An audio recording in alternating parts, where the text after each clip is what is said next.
you have very different needs now. You have a really different kind of priority around protecting what's vulnerable. And so that really shifts how you're looking at your partner too, and the role that you want them to play and what you need from them. And that can feel really unfair and jarring to a partner. Welcome to Self-Led Love with me, your host, Bahia Miller. Together, using the powerful framework of internal family systems, we will take on the spiritual and oh-so-human curriculum of becoming radically responsible for our parts and how they show up and grow up in intimate partnership. I'm so glad you're here. Let's dive in.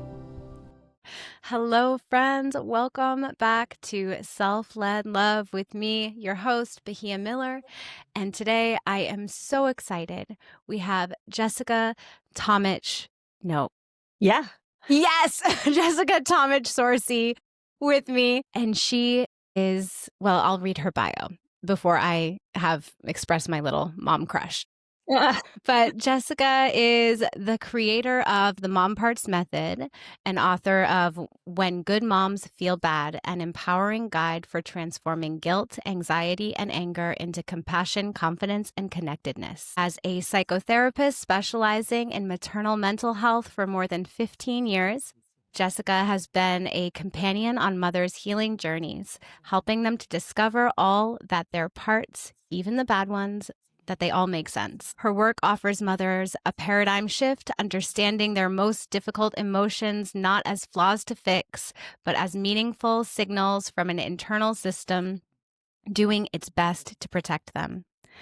Drawing on her expertise as a Level 3 certified IFS therapist and certified perinatal mental health therapist, Jessica developed the Mom Parts Method as the first systematic application of internal family systems to motherhood.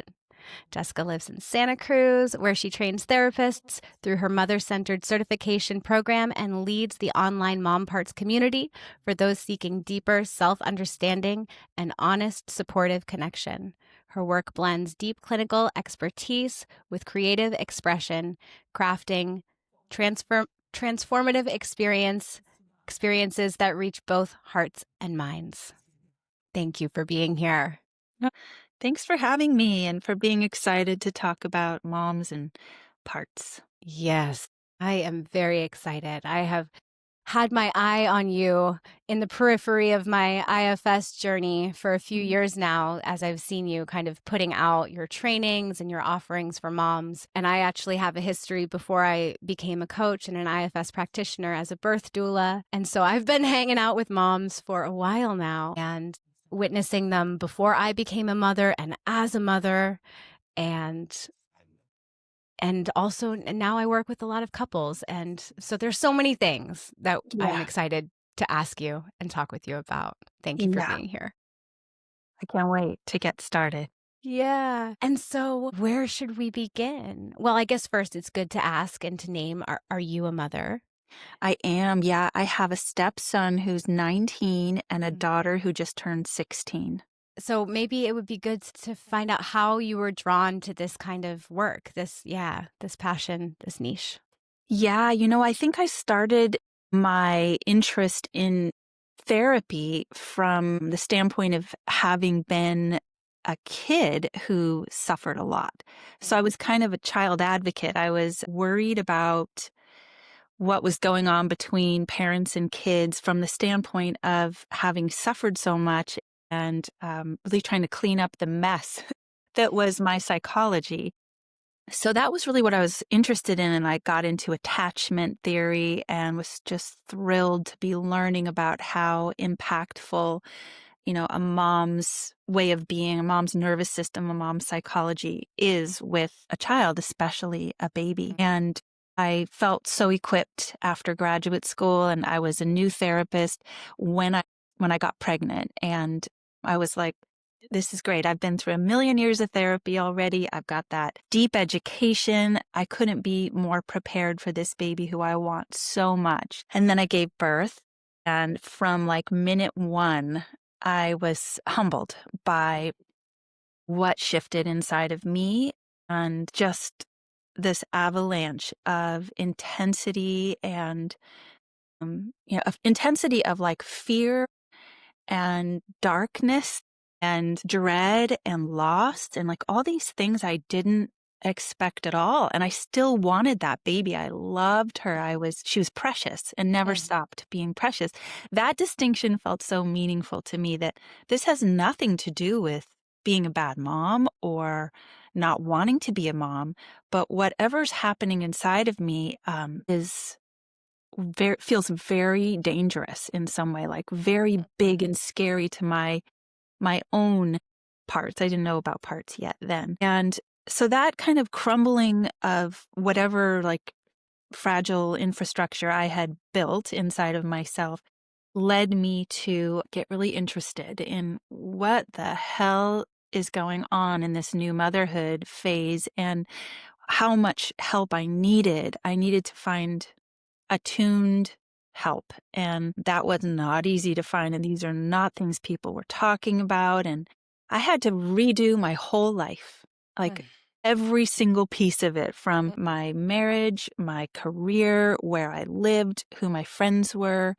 how I took care of myself. I had to build a whole new life upon becoming a mom. And I ended up getting connected with, I was still accruing hours as a new therapist toward licensure. So I found a mentor who specialized in motherhood. And that was just a stroke of luck. So I learned a bunch from her and I learned that you could specialize in such a thing. And I inherited a lot of kind of ways of working from her, and that's Sharon Storton. And then I just started expanding on my interest in working with moms and my confidence around it. And it grew and grew, and all kinds of cool stuff evolved from that. Wow. Thank you for coming in with so much realness right away. Because motherhood, whew, it really kicks up some stuff Yes. that you really can't expect. I mean, even myself, like coming in, I'm like, oh, I'm a birth doula. I know about birth. I've done all this transformational work and healing and therapy myself. I'm like, I got this. Yeah, Oh, of no, course. no, no, no. Yeah.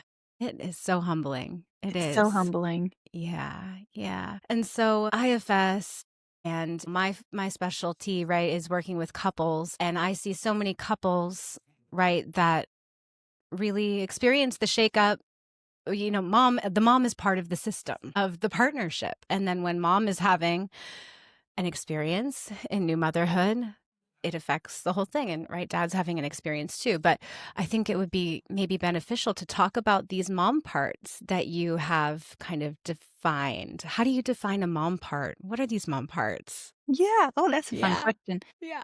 Well, I think every human has parts. If you know anything about IFS, you already kind of bought into that concept. When you become a mom, you get a massive reconfiguration of those same parts, and certain parts that maybe were not not really important in some way or as accessible move to the front and others go way to the back. And so there's just this reorg that is really unsettling to the system, unfamiliar. And the parts that are in the lead tend to be very anxious and highly responsible. They feel so responsible for that new baby, and they are. I think a big piece of what happens in new motherhood and early motherhood is physiologically, if you're a birthing mom, are fused, you're symbiotic, you share your body with a baby. And when you birth them, there's a little separation, but it's slow and gradual. The experience of separating is very slow and gradual, and breastfeeding will prolong it. And your nervous system still functions on behalf of your baby. You're running all of their um, regulation and dysregulation through your system. So that that big giant responsibility of not just like gestating, like putting together the body of the baby, and not just birthing, like delivering them onto earth, and not just feeding them and keeping them sustained, but all of the psychology and emotionality behind being symbiotic with another being, makes it so that you have to function really differently and your parts Mhm. flip out. It's like the responsibility ones are just so alive and so aware of the vulnerability that's here in this little one and in you too, that you have very different needs now. You have a really different kind of priority around protecting what's vulnerable. And so that really shifts how you're looking at your partner too, and the Mm. role that you want them to play and what you need from them. And that can feel really unfair and jarring to a partner. Oh, yeah. I'm like, let's go. Say more about that. Yeah. Thank you for just naming this reconfiguration. I was excited to ask you that. I was like, are the parts just reorienting or are there new parts being born in a birth? Right? Like, I don't know. I've been curious about that myself. And I don't Yeah. know that we need to know the answer, or maybe you have a perspective on that. Or can we know the answer? But I love Right. to keep thinking about it. I have thought at times that it's almost like moms, and this would apply for adoptive moms and any mom who experiences themselves as responsible for the survival and care of a dependent creature. Mm.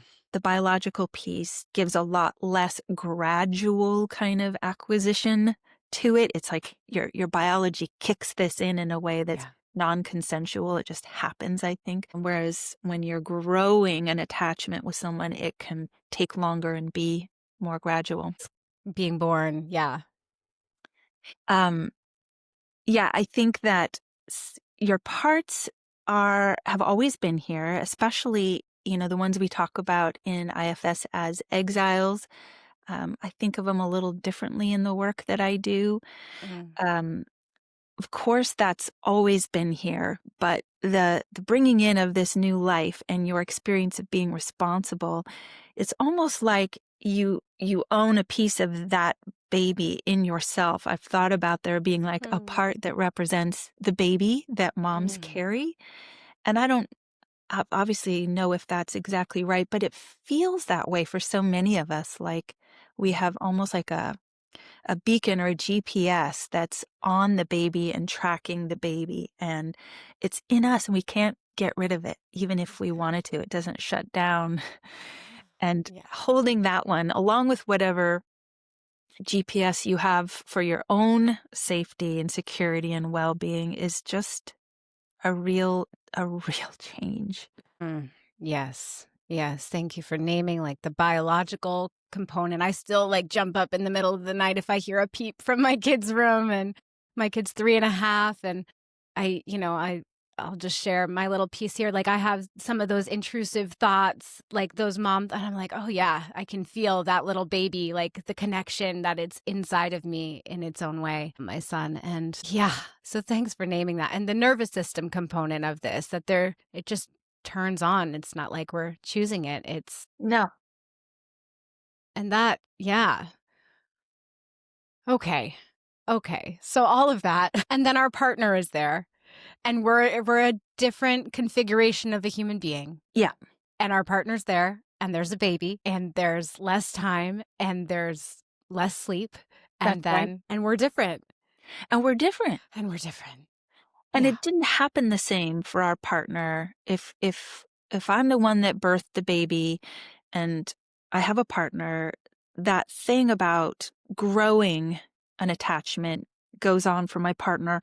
But for me, there there's something that kicked in through biology that I'm not talking about maternal instinct. I'm not talking about um, the kind of attachment that's got like love in it necessarily, where that does take some time to grow, but that sense of responsibility, that knowing in my nervous system that I'm responsible for this creature, it's so much more visceral for me than for my partner, and in the beginning months or weeks. Uh-huh. And I think that doesn't get talked about. It's not really understood, that the charge that comes with that, the intrusive thoughts, like you're talking about, the startling awake, the Uh-huh. not being able to shut it off or unhook, even when you take time away, Mm.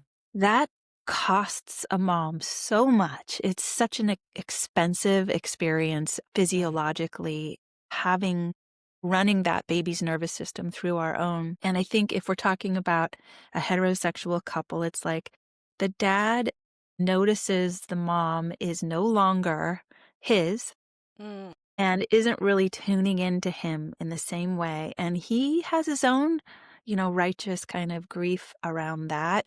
That's a big loss. He is not number one or number two. He's somewhere down the list oftentimes because of what's happening over here in this system. So I think it's really helpful to think of it and to frame it for a dad that this mom is making a massive donation of her energy, her physiology, her spirit to creating this new life, bringing this human being into the world. And I mean, this is like about 5 years, I think. But the first year is the biggest. It takes about 5 years to kind of be done with postpartum, I think. 4 Yeah. to 5 is kind of Yeah. how I think of it. Yeah. That first year, dad's job is to be to hold mom while mom Mhm. holds the baby. Just hold her. And sometimes she'll say, "Here, hold the baby," while I Mm. take a moment, and then she gets the baby back. Just hold her in whatever way she defines that she needs, because she's holding two people. And the biggest contribution you can make as a dad is to plug into lots of support for yourself. However Mm. you do that, eating well, exercise, friendships, spirituality, meditation, therapy, like all of that to keep yourself sustained while you sort of wait for her to be available again. She's got to do this. She's got to do this massive download into the Mm. baby. And it is on behalf of humankind. It's not selfish. It's not her and this baby. This is humankind. We need this. We need mom to be able to do this, right? Yes, I'm weeping over here. Like, oh my God. Yeah. Yeah, it's so much. It's so much. My mind could go in so many directions right now, but just hearing what you named about like dads, might have this righteous grief. I mean, to be able to name that, Yeah. for a dad to be able to connect to that seems so important. And sometimes maybe that gets skipped and it's just lost in the where's my wife and where now there's this baby and I don't know, and depending on the person, but yes, Yeah. staying plugged in and connected. Like I'm thinking about my husband, right? And how he was able to reach out to other fathers who were further along, but not all, it was a gift that those fathers were available to him. And I wish for all the fathers that they have those connections to talk about these moments, to have that context Yeah. for the changes. Me And too. yeah. Yeah. And that dads could be really praised for holding it down, for Mm, being a source of yeah. support to Yeah. moms while they're doing this thing that is very depleting. I think the place where I can get really riled up, my feminist parts can get so riled up, is that while moms are doing that thing that's incredibly selfless and depleting, the world can look at them like they're being selfish in some way, or like not, or dad could see them that way too. Like, you're Mm, not giving to me, and what happened to our sex life, and how come mhm, you're no longer here with me in the same way, and maybe some kind of patriarchal views of not being a good wife or spouse or something. And really, it's so not that. It's like, again, it's that download. If you think about, what happens in attachment, it's like our brains are having to wire to that brand new brain mm, and really download a whole template for what it is to be a human being and mm, alive on earth in mm, relationship with others. Is it safe? mm, Is it, how should this baby orient toward the world around them? And mom is giving them that kind of information. mhm, So how can we make mom as safe, as secure as possible so that what she's downloading mhm, is infused with that?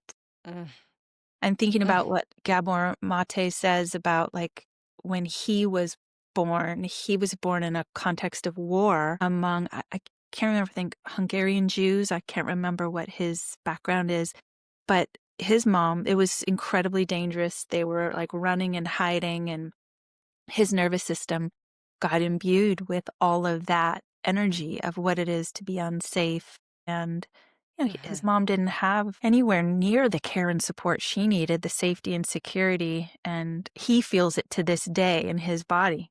Mhm. My mind again going so many different directions. Mhm. I looked at one of your blog articles earlier and just 2 words jumped out at me, which were grief and shame. And I was just like, Yeah. "We gotta talk about that. We gotta Yes. talk about that because I feel like that gets confusing in that postpartum, but in new parenting, in healing in general, right? The ability to recognize that and connect to that and those experiences happening after becoming parents for a mom, maybe for a dad too. Yeah. Or, a partner too. Yeah. So I don't Yeah. know if there's anything you want to say about grief and shame. Oh God, like do 20 hours on it. Cause yes, Yeah. I think of grief and shame as the inescapable vulnerabilities of motherhood. Mm. There's no way Mhm. around them. And part of that is because of the culture we live in where motherhood is not supported well. And there are Mm. a lot of expectations, huge, high expectations are here. Support is like not even visible. Yeah. And when you have those two things going at the same time, you're going to get shame. Yeah. I don't think motherhood itself is like full of shame, but I think our culture and the lack of getting our needs met really creates a lot of shame. The grief part is a given no matter where you are, who you are, what kind of motherhood situation you have. Even the most optimal, ideal experience of mothering is full of shame because, I'm sorry, grief. Yes. Because best case scenario, you raise a child who's well enough to leave you. Mhm. That is just so hard on some of our parts.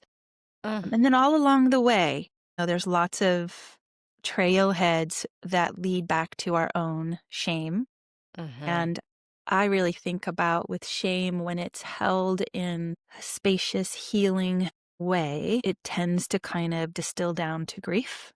Mm. That's a positive thing. Grief is like a healthy, natural process that we need to know more about and have more spaces that invite us into shared grief and ritual or even just presence with how do we metabolize loss and grief. Shame is a wound. Shame is not the same. It's not like, let's go celebrate our shame together. It's something to notice for the purpose of healing and figuring out why did I get marked with shame in this way? What need was not met and Mm. kind of got twisted into some misinterpretation of my own badness. Motherhood does a ton of it to us. And in my mom parts work, I have these cards that I use that there's like 5, I think actually 4 different kinds of cards in here. Yeah, 4 different kinds. Some of them are just the mom parts themselves. So there's Mm. 29 different mom parts. And then I've got these truths that are like these transformative statements that really help moms kind of shift. This Mm. one's I did the best I could. Mm. This one's big. I'm not getting my own needs met. Mm. Being able to feel your parts, lay them out, and then figure out what's the truth for that card. And then we move into those inescapable vulnerabilities, which are shame and Yeah. grief. And being Yeah. able to say, what are these parts of you holding in terms Yeah. of these two sorts of pain? And then lastly, we go into remedies are, the 8 C's of self plus Mm. choice. I throw choice in there. And, what are your parts really needing in terms of a remedy for what you've just sort of mapped out? And I think I'm sharing that because when we can point to grief and shame with regard to our experience as moms and be honest about it and feel understood and not like it's a sign that there's something wrong with us, but rather that it's expectable. Grief and shame Yeah. are very expectable in motherhood, Yeah. and that there's a way of being with it that's, empowering and positive. Mm. Things look very different for moms then. It's not like this Mm. isolating, humiliating, horrible thing that we have to kind of just muscle through. It's something we can talk about. Yeah. So helpful just to I love this deck. And as my mind keeps coming back to these couples, right? Like, and the structural support of our society, how moms, it's you and your partner and this baby at home most of the time, right? And when we're feeling these things inside of ourselves, and this is the only other person who's here with you, right? And can they hold me in my grief and shame? And they're probably, I think of my husband, and he can do it. When I can name it, he's like, okay, I can be there with this. But when it's not articulated yet, and I feel like as moms, it's so helpful to have other women, to have a community, to have that collective self energy to even understand our own experience. And it's just, we find it. Some people find it in different communities, lactation groups, right? New moms groups. And that's always the thing that I'm like, go find other new moms. You're Yeah. not alone, and don't be isolated, especially with your partner. Cause then when both people don't know how to navigate that grief and shame and all those parts, it's really hard. Our mind, makes it seem like it's our partners. They're doing it, or they're not doing it right, or, and it just can go on for so long. Yeah. It helps so much to name them. Anyways. And to have it like made clear that, oh no, this is that kind of territory. Yes. There's not something terribly wrong with you Yes. necessarily, right? Like Yes. sometimes parenthood does unearth some really significant firefighters and stuff that's like, okay, we really need to look at this. Yeah.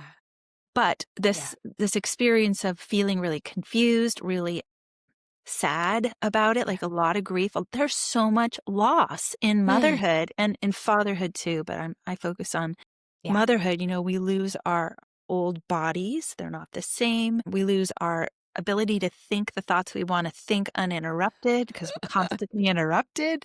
Yeah. Right? We lose freedom. We lose a lot of like work, career trajectory and power in a lot of ways. We can go on and on. It's profound, the losses. The grief that comes with that is very surprising for a lot of moms who go into motherhood like I did, gung-ho, and expecting that this was going to be another thing that you accomplish, kind of like you got it. And it's like getting a degree or a new job or that new place that you're moving into. Of course, you knew it was a human, so you knew it was going to be more complex. But I think we just have no way of understanding that motherhood's going to unlock what I call it the perinatal portal that just opens. It has to.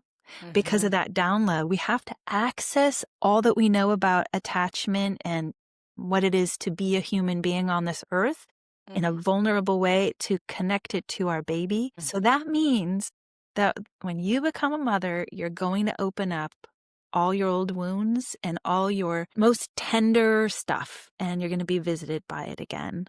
And we don't know that going in. We think we're just going to be a mom and like have our shit together and take care of someone, and we're capable of that, and we love babies or whatever.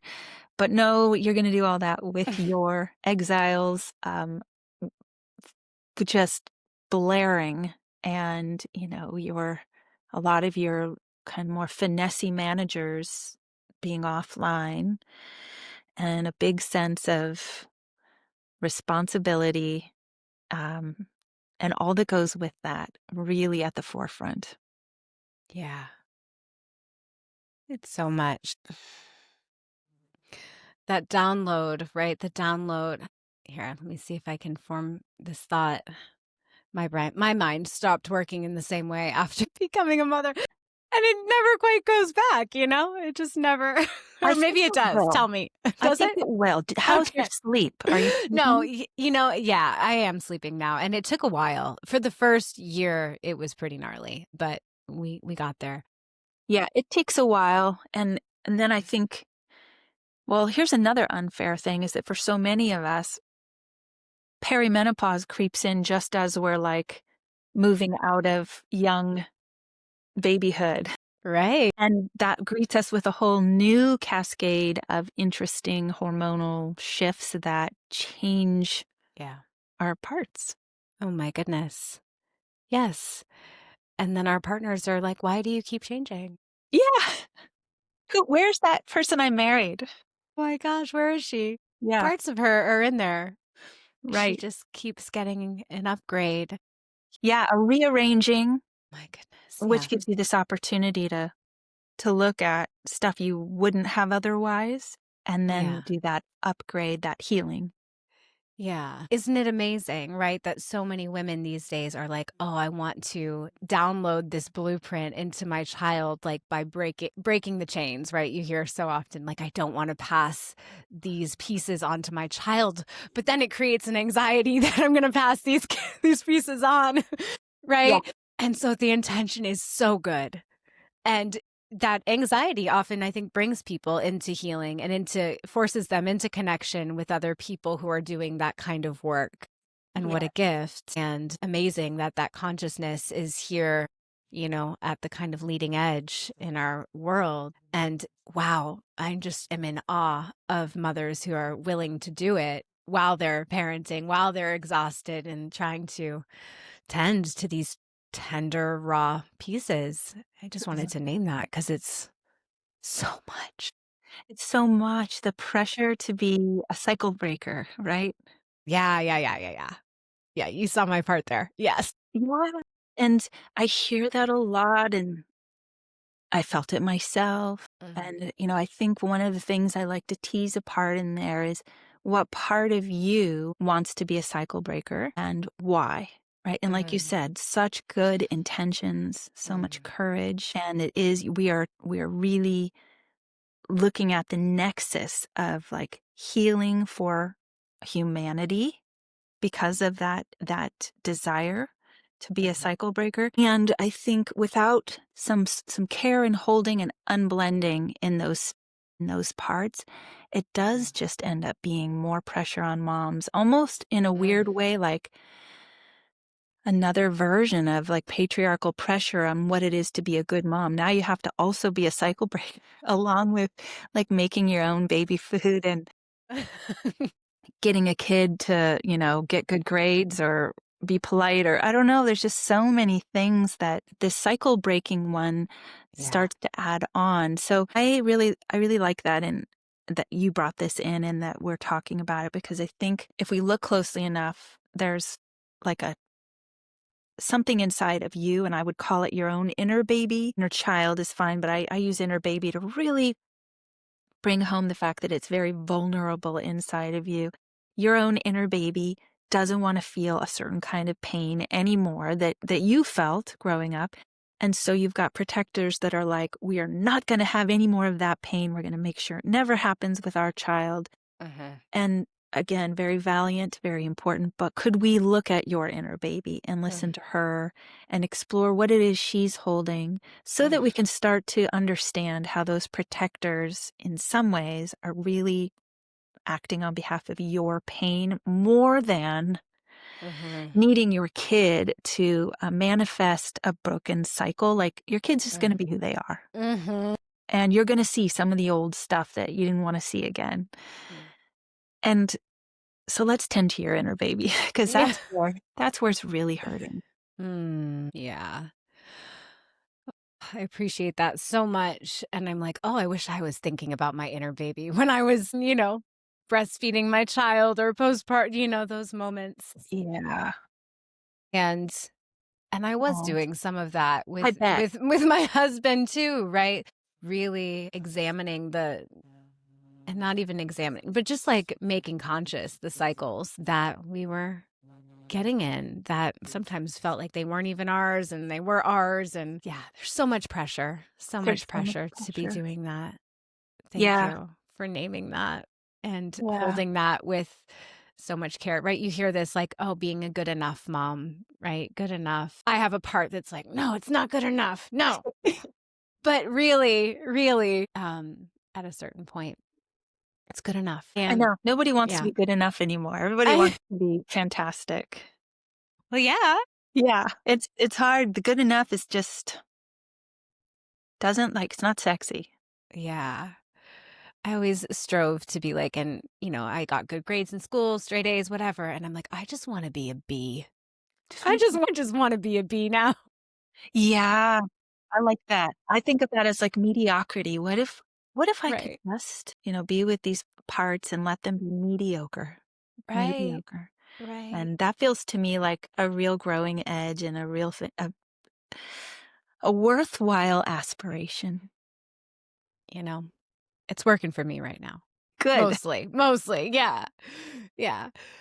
Um, so you mentioned unblending from these parts, right? And unblending is so helpful in communication and relationships. I mean, just as an individual, right? Being able to unblend from something and kind of see it and feel more connected to your core self energy. Do you have any favorite unblending pieces for people or mothers or parents or, yeah, anything Yeah. that you want to name? Yeah. I mean, I think I'd focus on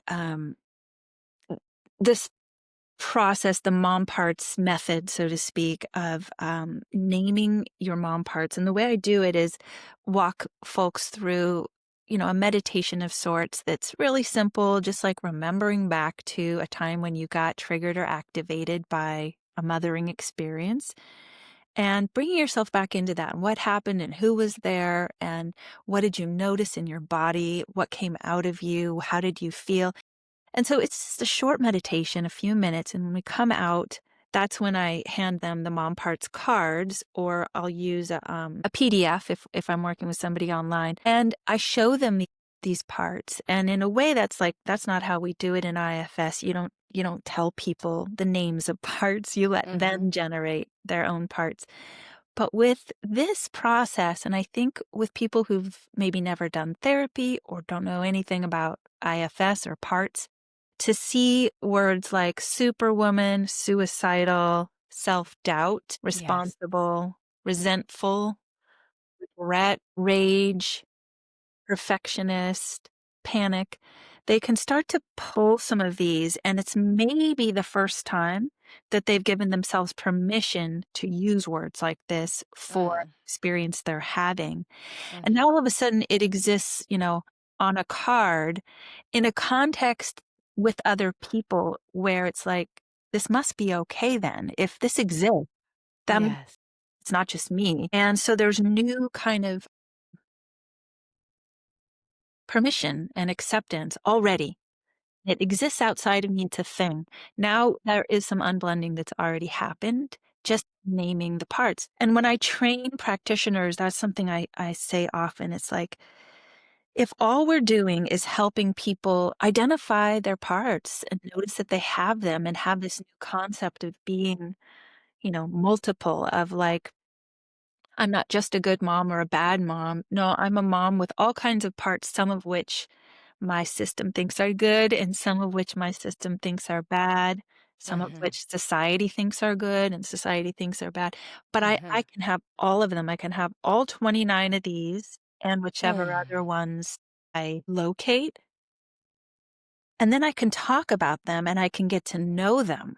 I can Mm. get curious. Well, what the hell is a superwoman part? Why did somebody create this idea that there's a mom part called superwoman? What would that mean? Why would I have a part like that?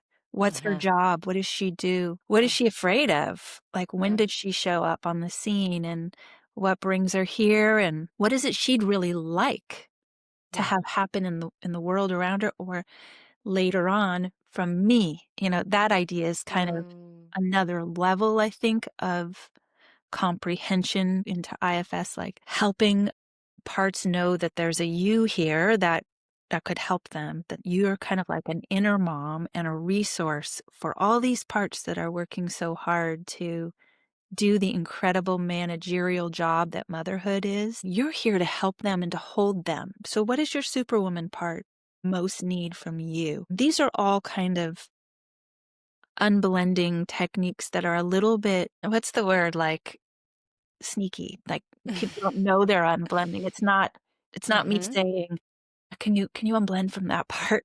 I'm not Yes. using IFS language. It's just doing it. And naming those truths really Yeah. helps too. When your parts get to speak their truths, all of a sudden they start to take on an identity that's almost like a being you can get to know and have an interest in.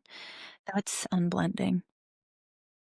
I love this so much. It's like slightly like an outside in, but like the permission of seeing those words, right? It's like, yes, yes. I didn't even know that's what it's like, a feelings wheel in a way, right? Yeah. Like it's a mom's, the card, the deck. I love this deck. We all need this deck. Where do we get the deck? It's fun and it's helpful. I sell them Yeah. myself. I created Yeah. them. I've got them all up here in my shelves. Amazing. And then in my book, I've got this section in the Tell middle us that about the book. Tell us about the book. okay. When I good was ready mom to I was ready to order it. I was like, how do I get this book? It's coming out in February. It's coming out in February. Yeah. I'm so excited about it. The part that I'm telling you about, this chapter 5, Meet Your Mom parts, it's called, and it goes into every single one of the 29 parts. So it's kind of like a glossary of sorts where if you wanted to work through these cards on your own, say you're a mom somewhere who's never been to therapy, maybe would never want to talk about this with someone else because we live in a patriarchal world that says it's not okay for moms to feel rage or have suicidal parts or feel so activated with panic. Like, that's not something I would tell anyone.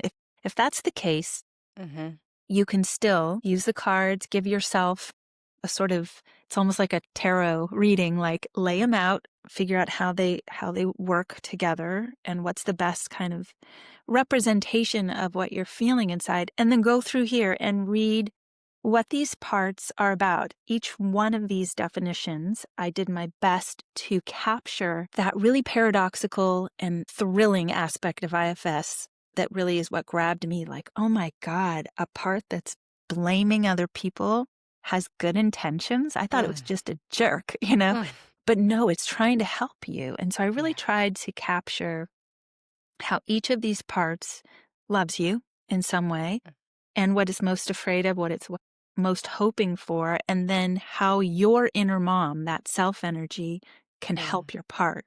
Like how you can start to take care of your parts. And my hope is that when people read these definitions, it gives them a reason to kind of fall in love with themselves a little more and start nurturing themselves in the way that the world doesn't nurture you. Mm. Oh, we need that. We need that so much. We need that. We need that so much. Yeah. And moms, it's so tender. And I love what you just said, the inner mom, right? That self energy. I'm like, tell me more about this inner mom part. I mean, it's not a part, right? This is the self energy. Yeah. Yeah. And maybe distinguished a little bit from the way IFS talks about self energy, because I do think that as a mom, we have this special in with self energy that as practitioners, we can take advantage of. And that is, for most moms, we have carried on loving an incorrigible child. We have found patience and tenderness for a child who is pushing our buttons or disappointing us or fill in the blank. We've discovered that we have a kind of like skill set for presence that we didn't exercise in this way before motherhood. So I think like an inner mom is self energy. It's all those C's with a lot of awareness, just like self energy is, but it's also kind of a skill set that's been acquired. And, people in IFS might call that like a self-like part. It's okay with me if the way in is through a self-like part that's got some sort of mom vibes. If there's any way we can activate that on your behalf, we're winning. And a concrete example would be when a mom is really struggling and maybe like being hard on herself, which is so common, to say, if your child was going through something similar, how would you chat with your child about that? How would you respond to their pain and suffering? And it's like night and day. Like moms almost always can say, well, I'd give her a big hug and I'd just stay with her and tell her, whatever it is, I'm not going anywhere and I love you and I know who you really are, or, whatever. And I'm like, okay, can you take some of that? Because you've got all those goods right here. Let's harvest that and bring it into your parts that are hurting. Do it for yourself. So just connecting connecting us to that capacity, that depth in our presence, in our acceptance, our love, and really, yeah, letting it. Capacity is a great word. It's a capacity, and it's for us now too. It's for us, not Yeah. just our kids. It doesn't only have to go out, like, you could Mm, give it to yourself. You are the best mom that mm. exists for yourself because you know everything that hurts, you know why it hurts, and you know Oh, exactly what you need, and nobody else does. that's so beautiful. It's That's good so news, isn't it? beautiful. It's really good news. It's not always so easy. We got to learn how to do that, but Yeah. it's the biggest gift.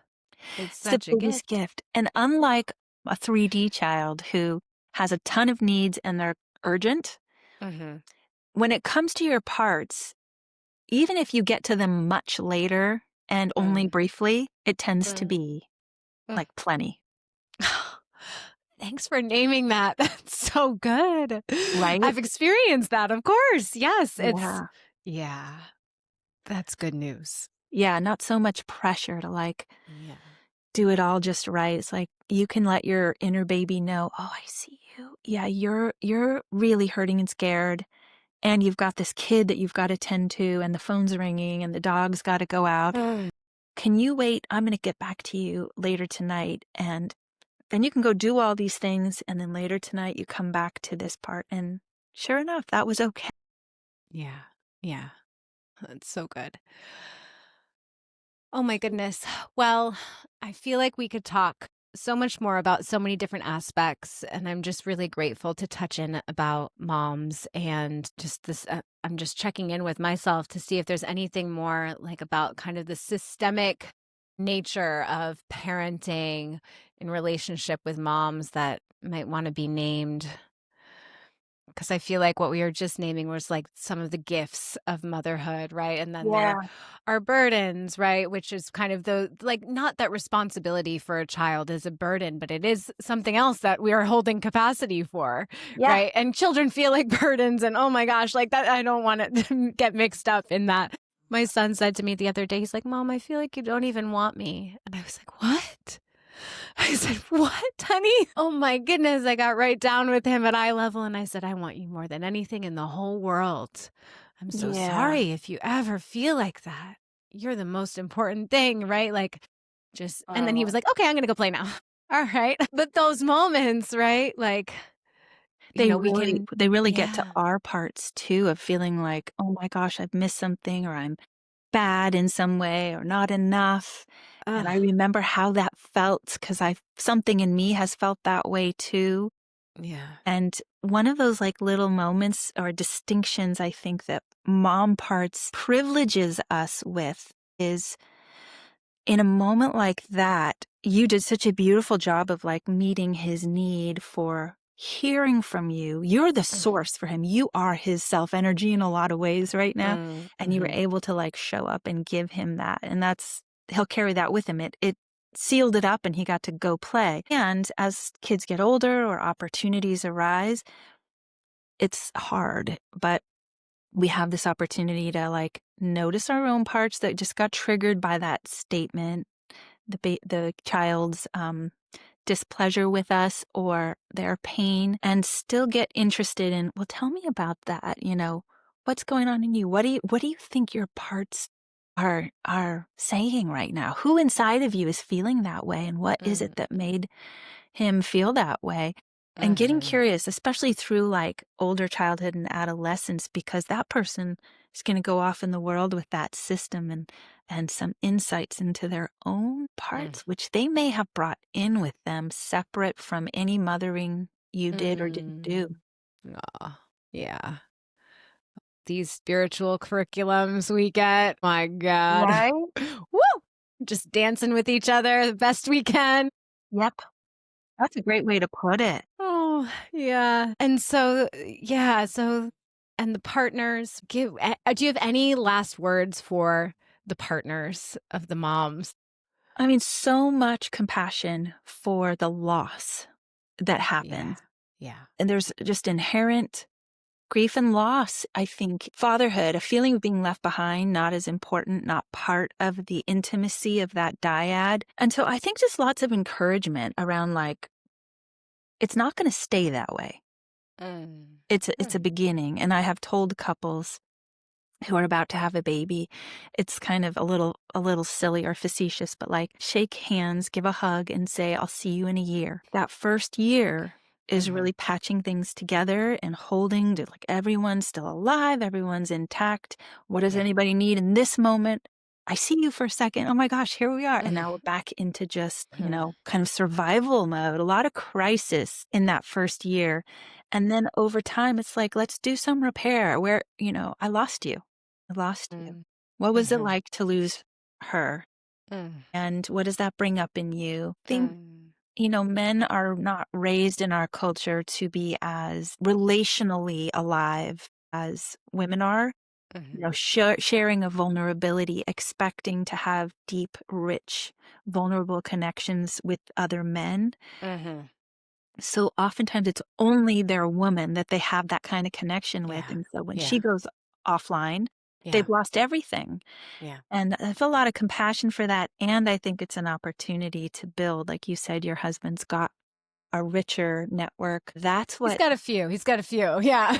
not as much as probably you have Right. with Yeah. female relationships or permission to go to a women's group or seek therapy. Like, these are Right. things that are hard for men in a culture like ours. So helping start to grow some of that. And I hope we can change the bigger kind of zeitgeist out there about like, what is it to be a man? Mhm. Men are just as vulnerable. They have just as many needs, and they don't go through pregnancy and postpartum and breastfeeding in Yeah. the way that female bodies do. So they're not going to get it the same way. Like, you kind of have to have females around you when you're a young mom that can Mhm. resonate with that experience. And I think men need to find rich, nourishing, spiritually, emotionally safe, alive places to grieve Yeah. and to get themselves fed. And then there'll be a coming back together. And just like we teach in parenting, repair is so valuable. And so let's Mhm. let's do some repair now between the Mhm. couple. Yeah. Yeah. Repair and reinventing and finding it a new rediscovery. And Yeah. there's so much goodness that can happen after that first year, maybe, Yeah, maybe two, who knows, depending on the first couple. Yeah. that's So right. much. So much. And shout out to all my dads who I work with who really are there's so many amazing men on this planet who are really just trying to learn these skills to connect more emotionally and hold and understand their women and connect to their own hearts and I just Yes. could kiss their feet. Oh, I love it. I think things are Yes. changing. Yeah. That makes me think like the word curiosity is probably a really handy one for Mm, partners of a birthing woman. Like, just staying curious. mm, What do you guys need mm, today? How can I mm. be helpful? How are you doing? Yeah. What's this like for you? That curiosity will go a long way to helping Mm. the space between you feel connected and open. Oh, I love that. um, okay. I'm gonna put you on the spot a little bit here. So Okay. yeah. So my last kind of two closing questions are I'll go for the first one. What do you wish that more people knew about the healing process or about the motherhood process? I mean, we just talked for an hour, but is there anything else that you want to name? I think I've probably said it, but just how vulnerable it is and how much moms really need care from outside, just like Yeah. babies do. They can't Yeah. do it by themselves. And Yeah. the vulnerability is a point at which so much healing can happen and also so much injury can happen. Yeah. Yeah. So vulnerable. Thank you. And then is there one piece of wisdom about relationships that you might have whispered in an earlier version of you's ear?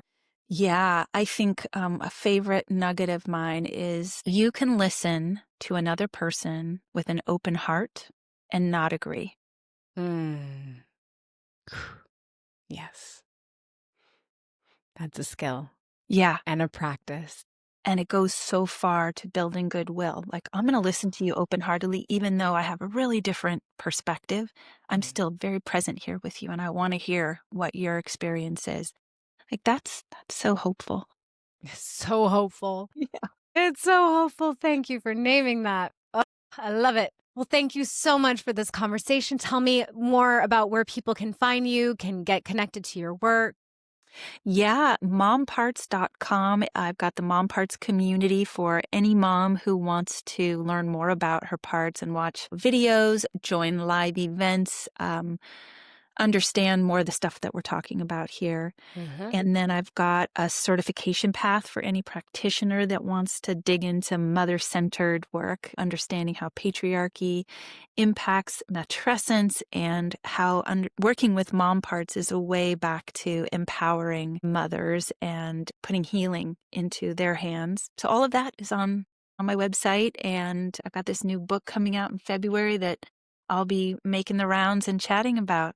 Yay. Yay. Well, thank you so much for coming and being here with us. And look forward to that. And I can't wait to get myself in one of these trainings. Yes, come join us, Yeah. Leah. Yeah. It's been on my radar for a while. So I think it's going to happen. Yeah. Awesome. I can't wait to see Yeah. you in the flesh. It's been so fun to chat with you. Thanks for being here, friends. I hope you enjoyed this conversation as much as I did. I'll put all of Jessica's information in the show notes, and we'll see you next time. Bye.